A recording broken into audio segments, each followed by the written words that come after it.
কাশ্মীরের পহেলগামে সন্ত্রাসী হামলার জেরে চিরপ্রতিদ্বন্দ্বী ভারত ও পাকিস্তানের মধ্যে উত্তেজনা তীব্র আকার ধারণ করেছে। ভারতের অপারেশন সিঁদুর নামে সামরিক অভিযানের জবাবে পাল্টা আঘাত হানছে পাকিস্তানও।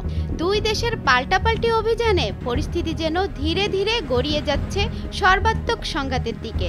বিশ্লেষকরা শঙ্কা প্রকাশ করে বলছেন, দুই পারমাণবিক শক্তিধর প্রতিবেশী দেশের মধ্যে এই সংঘাতে যদি বেশি হতাহতের ঘটনা ঘটে তবে তা বড় সংঘর্ষের দিকে গড়ানোর ঝুঁকি অনেক বেশি বেড়ে যাবে।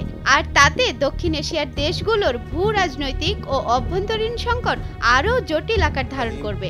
এতে সবচেয়ে ঝুঁকিতে পড়বে বাংলাদেশ।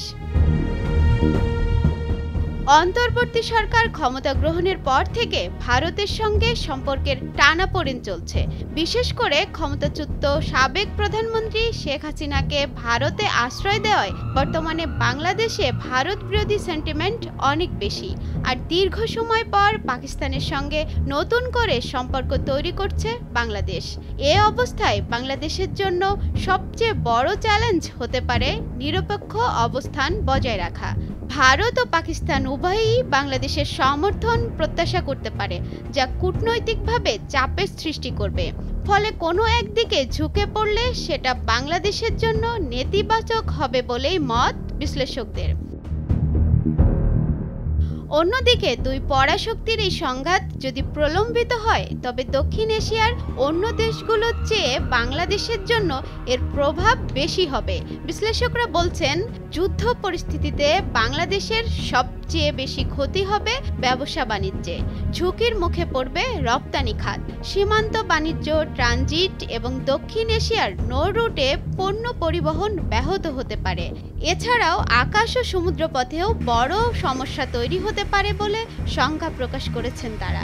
এরই মধ্যে কয়েকটি এয়ারলাইন্স তার রুট পরিবর্তন করেছে। এরকম চলতে থাকলে অন্য দেশের সঙ্গেও বাংলাদেশের ব্যবসা বাণিজ্যের সংকটের আশঙ্কা রয়েছে। নিরাপত্তা ও আন্তর্জাতিক সম্পর্ক বিশ্লেষকরা বলছেন, দুই বড় প্রতিবেশী দেশের মধ্যে যুদ্ধের ফলে অন্য দেশের উপর বাণিজ্য, যোগাযোগ সহ বিভিন্ন ক্ষেত্রে প্রভাব এমনিতেই চলে আসে। এই যুদ্ধ বাংলাদেশের জন্য অনিশ্চয়তা তো বটেই, এরই মধ্যে এই অঞ্চলেই অনিশ্চয়তা ও আতঙ্ক তৈরি হয়ে গেছে। যুদ্ধ পরিস্থিতিতে বাংলাদেশের অভ্যন্তরীণ নিরাপত্তা পরিস্থিতিও চ্যালেঞ্জের মুখে পড়তে পারে। ভারত বিরোধী রাজনৈতিক শক্তিগুলো প্রতিবাদ মিছিল করতে পারে, যাতে আইন শৃঙ্খলা পরিস্থিতি অস্থিতিশীল হয়ে উঠতে পারে।